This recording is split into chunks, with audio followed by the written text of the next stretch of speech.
All right, welcome back. Today, we're gonna be looking at and talking about a very unknown game, probably the most unknown game I've ever played in my entire life. The only reason I know about this video game is because it was advertised clandestinely. I think that's the right word. Clandestinely. It was advertised grassroots on the Banjo-Kazooie subreddit, which is not a very big subreddit, and the advertisement did not get a whole lot of traction. When I saw the post in late November, early December, it piqued my interest, and I made sure to wishlist this game. Hop and Marty, you probably already knew that because it's on the thumbnail, it's in the title. Hop and Marty is a new 3D retro-inspired platformer that takes inspiration from games like Banjo-Kazooie, which, again, in multiple videos, is my favorite game of all time. It is perfect. It was perfect.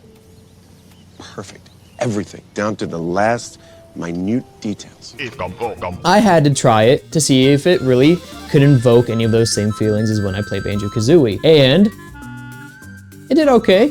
It was all right. Now, before we talk about Hop and Marty and my thoughts on it, and I show you some gameplay, there's one thing that I need to show you, and I don't know if the developer or developers, because I don't know if it's a one-man team or if it's a multiple people thing, I don't know. I don't fucking know, I don't care. An unintended consequence of choosing a marmoset and a frog is this. Now, I know Evil Kooky probably did not intend for this to be the thought process, but I'm gonna show you something, but you can't show Mom. You're not gonna tell on me, because I'll get in trouble. I'm not supposed to know this, but monkeys use frogs as fleshlights.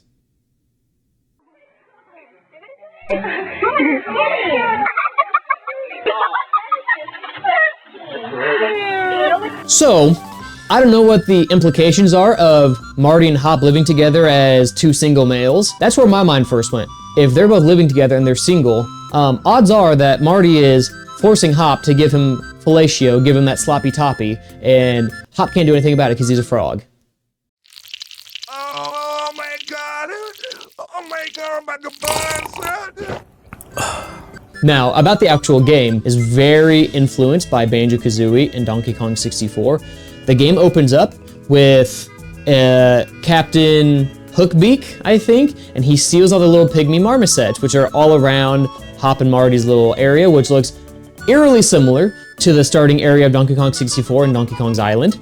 Marty is this easygoing, happy-go-lucky guy, and Hop is this wisecracking, kind of angry, fed up with life person. You start off and you go through like a tutorial world where it teaches you all the basic mechanics. You don't learn anything in the game. It's all right there at the beginning. You can double jump, you can hop, you can throw an orange, and in some places you use Hop as a solo adventure, and you hop around these places that require jumping because he's a frog, he can jump higher. My biggest complaint with that is that in Banjo-Kazooie, Kazooie is right there with you and you use her multiple times throughout the game, both games, and Banjo-Kazooie are like a tag team, whereas in Hop and Marty, you only see Marty or you only see Hop. They're never together, they don't really do anything. Captain Hookbeak is the bad guy, and he's got a partner named Infernus, which is a snake with robotic arms, and they just kind of do what they do because that's what they be doing. What you just said is one of the most insanely idiotic things I have ever heard. Everyone in this room is now dumber for having listened to it. You get the help from Claudia, which is a cat scientist, and she's gonna help you enter these worlds and rescue all the pygmy marmosets, and while you do that, you are collecting bananas because you're a monkey. And that's pretty much it. That's all you got. The first world is eerily similar. That's gonna happen a lot. Eerily similar to Click Clock Woods from Banjo-Kazooie.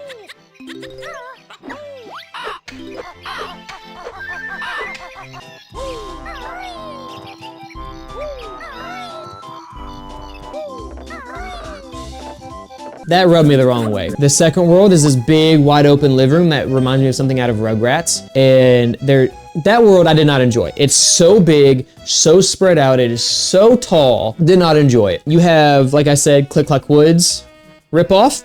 You have the big, wide open, huge, tall Rugrats living room with a Roomba that chases you, but the Roomba that chases you doesn't do any damage, it just kind of shoves you, so the fear of the Roomba at the beginning goes away very, very quickly when you realize it does nothing. There's this floating platform in the sky thing that reminds me a lot of Rainbow Ride from Mario 64, and on each little platform is a different children's game. You even enter an old Atari game. Then the fourth level is this rainy, kind of scary Silent Hill style back alley city environment where there's zombies and you have to go around and get spooked. And then the last one is this treasure island where you are trying to find different places inside pirate ships to get the pygmy marmosets, and there's 4 pieces of treasure you have to find. Yeah, I mean, the worlds were different.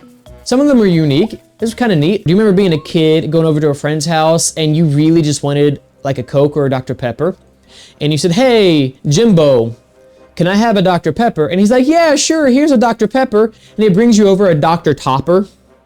That's what this game feels like. It's like, you taste the game, it sounds and smells and feels very, very similar, but something is wrong. You know immediately that it's not what you wanted and it's not the same, but it's just barely enough okay that you can continue to drink it. That's how Hop and Marty is compared to Banjo-Kazooie. There's enough in the game that you're just like, okay. You don't learn any new moves in the game, which bothers me because that's a Banjo-Kazooie staple. There's lots of NPCs that are kind of goofy and silly, but all they do is give you quests. They don't really do anything else in the world. The boss fight is neat. It takes you through like a wormhole and you go through all 5 levels that you've already gone through. Nice little rerun. It's fun. The game is okay. It's not great. If it's a one-man team, I would say fantastic. It's a great effort. If it's a multiple person team, then I say it's much worse. Another complaint that I have with the game is the way that it looks. It is very flat. The textures do not work. It's very flat. I don't know how else to describe it. When you boot up Banjo-Kazooie, like, Banjo's floppy, his nose flops, everything flops, the backpack moves, he's floppy, he makes noise, you go around. Everything has eyes and noises and bounces, like treasure chests open and close with teeth, like just things move. It's alive, it's vibrant, there's noises and sound effects. In Hop and Marty, there's really no sound effects and everything is static. Besides Marty running, he's very static. His face doesn't move. It's just a texture pasted on. It's like you take a piece of paper and you just glue it on a piece of cardboard. I think he really missed the mark. Sorry, guy. If you're watching this, I apologize. Marty needs to be floppy. Another big issue with Hop and Marty is the price point. Indie games are usually, asterisked, usually more affordable, more bang for your buck, especially on a small development team because they just want people to play the game. This game is very expensive for what you get. I got it for $16 and I think it's more now. You gotta have deep pockets or be really committed to a Banjo-Kazooie type game in order to spend $16 on an unknown game that has 10 total reviews. If that price would drop, more people would probably play.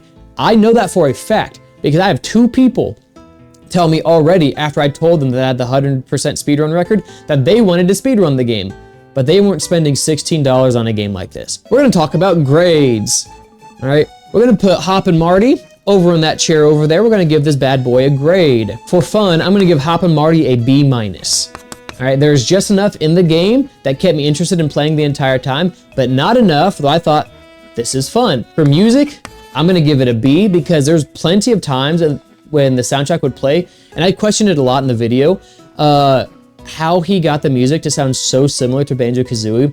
I couldn't tell if it was AI generated, or if it was licensed, or if it was just royalty-free stuff that he found and just it fit the worlds. I don't know. The music was good.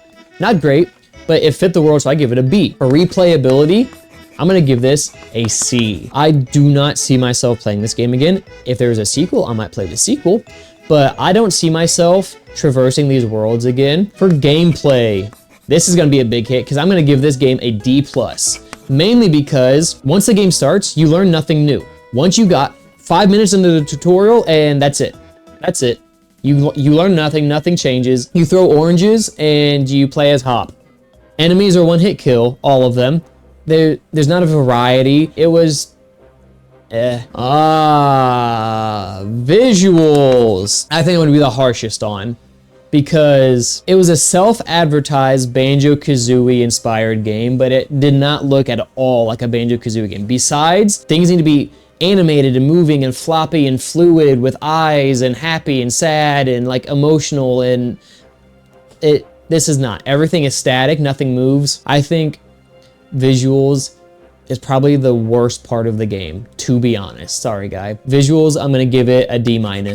If you're watching this, I am a world record holder. I am the fastest 100% Hop and Marty speedrunner of all time. Look at me now, Mom. I am, in fact, the greatest Hop and Marty speedrunner. If you want to challenge me, go for it. If not, don't. Let me be #1 on the leaderboard forever. Thanks for watching. If you made it this far, like, comment, subscribe. Comment down below a random indie game that you would like for me to play. Hopefully it's not $16 and super expensive. Try and beat my speedrun. I'd love for more names to be up on that leaderboard. It'd give me more incentive to try and play the game again. Yeah, goodbye.